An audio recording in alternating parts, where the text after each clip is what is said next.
અમને અહીંયા બહુ મજા આવી, માતાજીના દર્શન કર્યા. આજે આરતીનો તો મહાલાભ મળ્યો. મેં પહેલી વખત આરતી કરી. આમ તો દર વર્ષે એક વખત આવી જ છીએ. ખૂબ માતાજીના દર્શન કરવાનો આનંદ આવે છે. અમે ચામુંડા પાઠ કરીએ છીએ, ચામુંડા ચાલીસા કરીએ અહીંયા આવીને, આવી રીતે ગરબા ગાઈએ.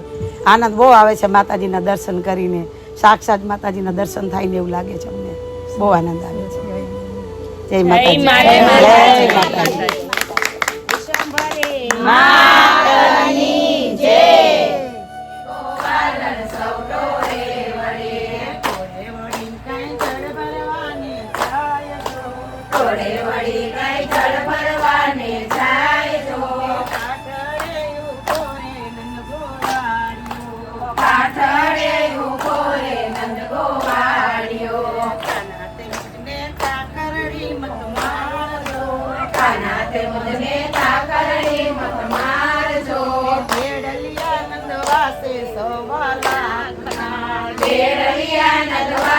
સવા